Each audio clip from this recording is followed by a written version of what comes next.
Supreme court तक नहीं अच्छा पहुंची। अच्छा नहीं हो अभी भी तो कायदे आज़म से कहा कि भाई वो जो बरतानिया का बादशाह है उसका भाई आ रहा है।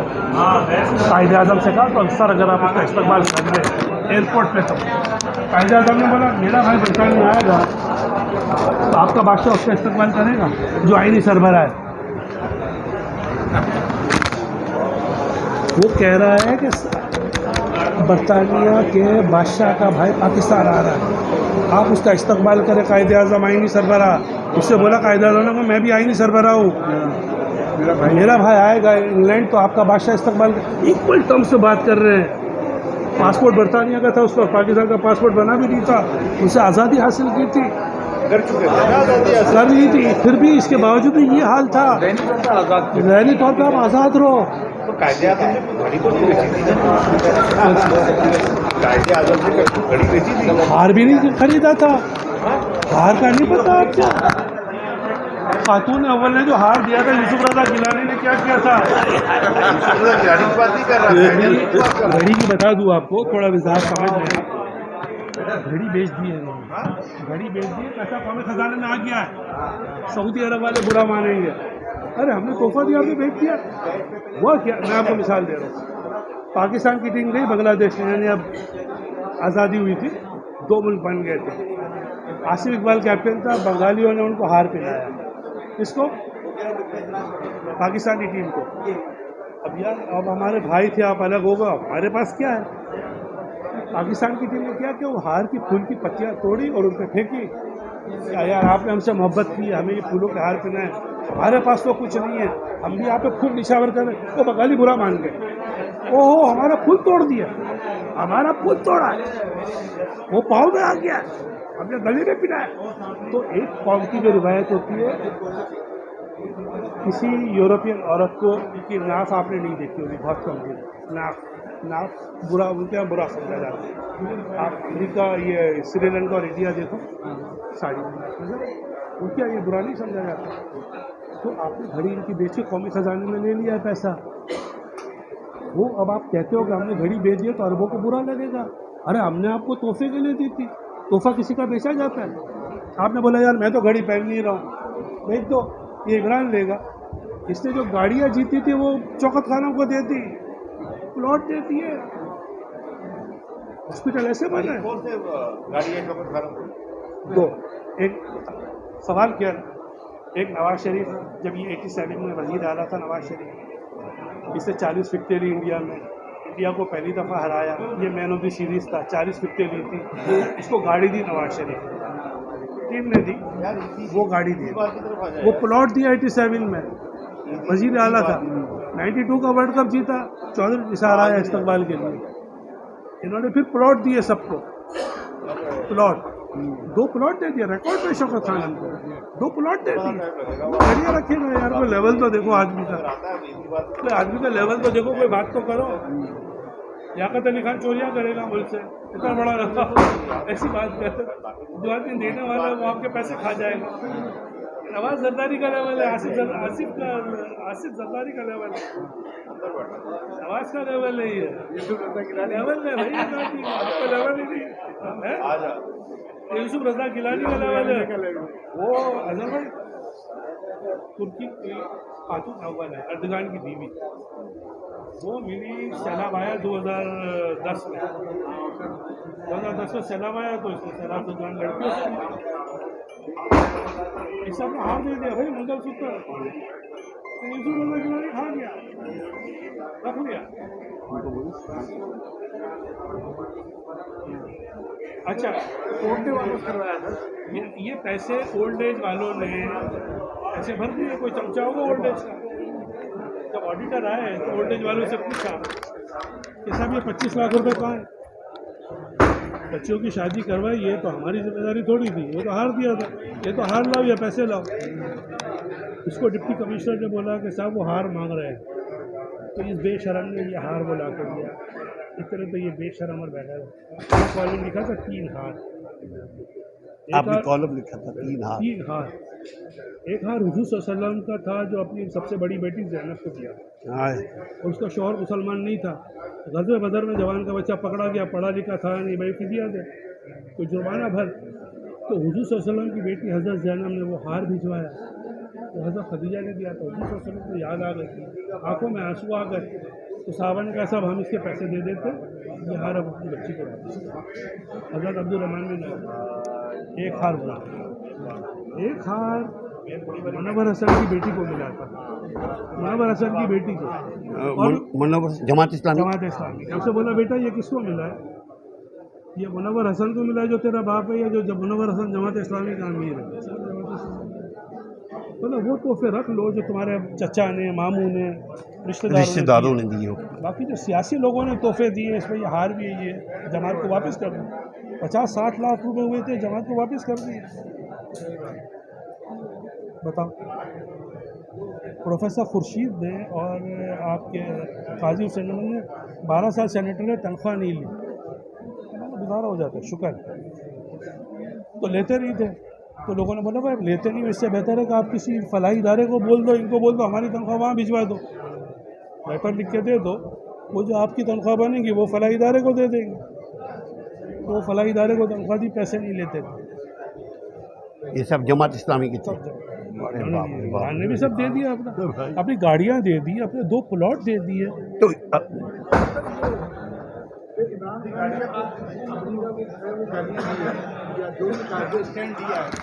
जमात तो तकरीबन मैं 30 साल से देखता हुआ आ रहा हूँ कि जमात जो है वो हमेशा अमेरिका के खिलाफ बोलती हुई आ रही है। अब जमात फेस पर सामने क्यों नहीं आ रही?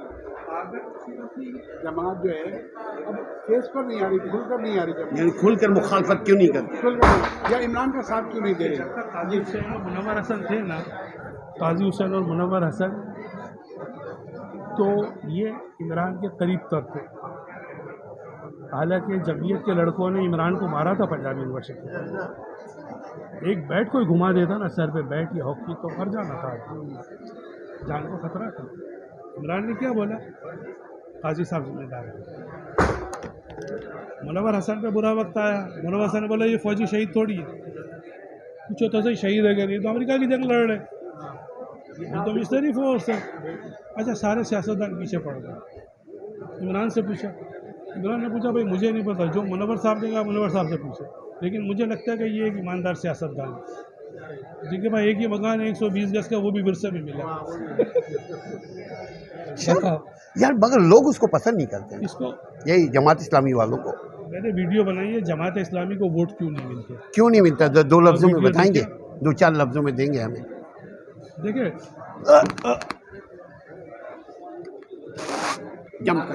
जमकर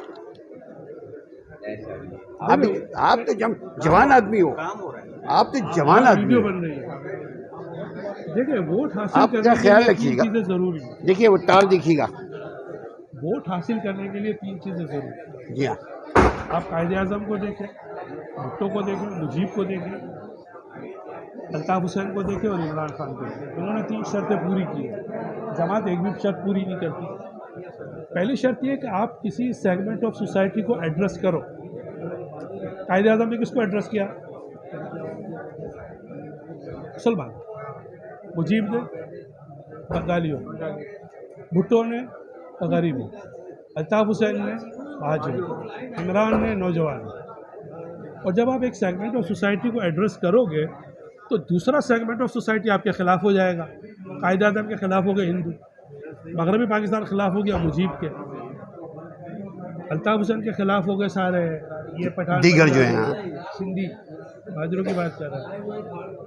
अच्छा, भुट्टो के ख़िलाफ़ हो गए सरमाया ये वडेरे और जागीरदार और सरमायादार, और इमरान के ख़िलाफ़ हो गए नवाज जरदारी। एक सेगमेंट ऑफ सोसाइटी को आप एड्रेस कर रहे हो, दूसरा आपके ख़िलाफ़ हो जाएगा, आप एक के लिए हीरो होगे, एक के लिए विलन होगे। और तीसरी भी एक शर्त है, अब जमात इस्लामी शर्त पे पूरा नहीं उतरती, किसी को एड्रेस नहीं कर रही सेगमेंट ऑफ सोसाइटी को, आप किसी के लिए हीरो और विलन हो। और तीसरी शर्त यह है हीरो और विलन के अलावा कि आप जो हो उसमें पेट का मसला हो। पेट का मसला ज़रूरी है। कायदे आज़म ने क्या कहा, अगर ये चला जाएगा अंग्रेज़ यहाँ से तो हिंदू आएगा, आपको ना पार्लियामेंट में नुमाइंदगी मिलेगी, ना दाखिले नौकरियाँ मिलेंगी। मुजीब का 6 नुकात क्या था? टोटल इकनॉमिक प्रोग्राम, भुट्टो का रोटी कपड़ा मकान क्या था? टोटल इकोनॉमिक प्रोग्राम, ठीक है। अल्ताफ हुसैन का क्या था? दाखिले और नौकरी, quota system, total economic programme.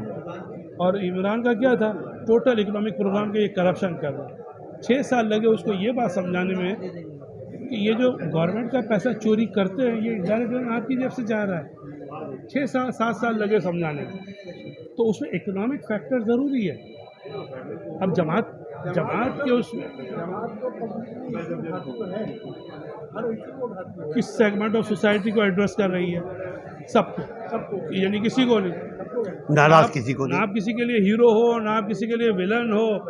अच्छा, आप देखें कि सिपाही साहबा ने क्या कहा शियाओं के खिलाफ? इकोनॉमिक इशू नहीं था, शिया मेरा क्लाइंट है, शिया मेरा दुकानदार है, मैं डॉक्टर तो शिया मेरा मरीज है, मुझे क्या? वो कादियानियों के खिलाफ थे। अब कादियानी भाई, मुझे क्या पता कौन कादियानी है? अगर है तो मेरा वो बिजनेस राइवल नहीं है, इकोनॉमिक इशू नहीं है। इस वजह से जो है ना जमात के लिए बड़ा प्रॉब्लम है कामयाब होने के लिए। तो आप यही सजेशन देंगे कि इन 3 में से कोई चौथा कोई स्लोगन लेकर आए? नहीं, वो कर नहीं सकते, मजहबी मजबूरी पार्टी है। इमरान ने अच्छा किया, इमरान वाहिद लीडर है जिससे किसी तबके से नफरत नहीं फैलाई। कायद आज़म ने भी हिंदुओं को टारगेट किया, मुजीब ने मगरबी पाकिस्तान को टारगेट किया, ठीक है। भुट्टो ने सरमाएदारों और ये जागीरदारों क्रिमिनल लोगों को टारगेट किया ना इमरान खान ने, है? क्रिमिनल लोगों को। हाँ, इमरान ने नवाज जरदारी का नाम लिया, तो जमींदार जागीरदारों को नहीं बोला, नवाज सरदारी। तो एक वाहिद चीज़ है। दूसरी, इमरान खान की खूबी क्या, अगर आप भुट्टो की पॉलिसी और अयूब की पॉलिसी देखो तो आपको इसमें तवाज़ुन लगेगा। भुट्टो की पॉलिसी, अयूब की पॉलिसी क्या थी? सरमाएदारों, आज 1 मिले, 2 साल के बाद 2 मिले हो गए। सरमाएदारों ने बहुत कमाया, सहगल, बावानी, अहमद दाऊद, लेकिन मज़दूरों को 2 रुपये तनख्वाह देते थे, मज़दूरों का ख्याल नहीं। भुट्टो ने टर्न डाउन कर दिया, सारी चीज़ें नेशनलाइज कर ली, मज़दूरों सरमाएदार को जलील कर दिया और मज़दूरों को आगे बढ़ा दिया। अच्छा किया, old age social security benefit, बहुत अच्छे काम किए, लेकिन उनको ये तो बताया कि तुम्हारा हक क्या है, उनको ये नहीं बताया कि तुम्हारा फ़र्ज़ क्या है। एक बैलेंस ही रखा। इमरान का देखिए बैलेंस है, सरमाएदारों को बताया पैसे कमाओगे, दौलत बढ़ेगी तो फ़ायदा होगा, लेकिन टैक्स दो, और साथ साथ गरीबों का भी ख्याल रख रहा है, पनाहगाहें बना रहा है और लोगों को पैसे मिल रहे हैं, हेल्थ कार्ड दे रहा है, तो एक बैलेंस है। पाकिस्तान का सुपर पावर बनना है 2028 तक। आइए क्या है भाई, जम कर सकते हैं।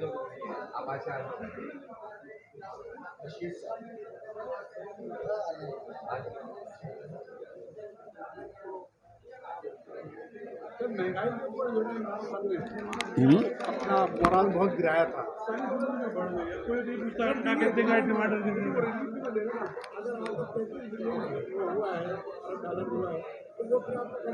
दिया ना, 10 रुपये कम किए, गरीबों का बजट बढ़ रहा है, लेकिन सबको फ़ायदा हो गया।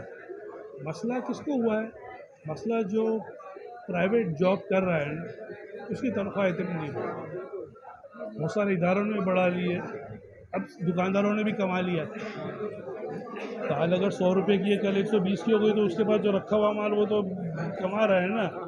पेपर वाला पेपर कमा रहा है, जिसके पास भी माल है वो कमा रहा है, गवर्नमेंट सर्वेंट भी कमा रहे हैं। एक सिर्फ इसी का मसला है। अच्छा ये बताइए, ये जो अभी जो अदालत में केस चल रहा है, अभी जो कॉन्स्टिट्यूशनल बहरान आया हुआ है, अभी जो डिप्टी स्पीकर ने जो एक्शन लिया है, इसके बारे में क्या कुछ बताएंगे? कुछ मामला बहुत आगे निकल वो गया क्या है। अदालत में बात चली हुई है, लेकिन उसके बावजूद जो आप बताना चाहें। स्पीकर ने तोड़ दी, मतलब टर्न डाउन कर दी वोट ऑफ नो कॉन्फिडेंस को। हाँ। ऊपर से फिर प्राइम मिनिस्टर ने कह दिया सदर को कि असेंबली तोड़ दो, एडवाइस कर दी। प्रेसिडेंट ने असेंबली तोड़ दी। इंटरिम गवर्नमेंट की बातें हो रही हैं। कल गुलजार प्राइम मिनिस्टर का नोटिफिकेशन हो जाएगा, परसों वो हलफ उठा लेगा। अब इतनी चीज़ों को रिवर्स कैसे करेगी सुप्रीम कोर्ट? सुप्रीम कोर्ट ये करेगी कि डिप्टी स्पीकर जो है इसका एक्ट गलत है। इस तरह हो तो किसी वज़ीर-ए-आज़म के खिलाफ वोट ऑफ नो कॉन्फिडेंस आएगी ही नहीं। किसी भी बहाने से कोई स्पीकर टर्न डाउन कर देगा। लेकिन चूँकि कौम तैयार है इलेक्शन के लिए, तो जाओ इलेक्शन में। एक्ट गलत है, इलेक्शन में जाओ बाबा, क्या मसला है अब आपको?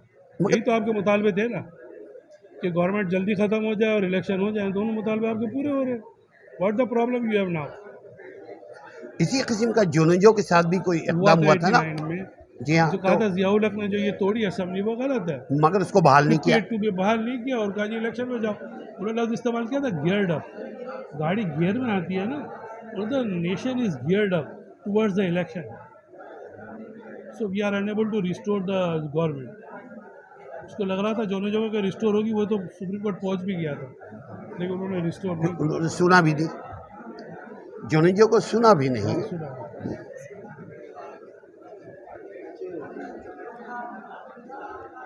पॉज करो।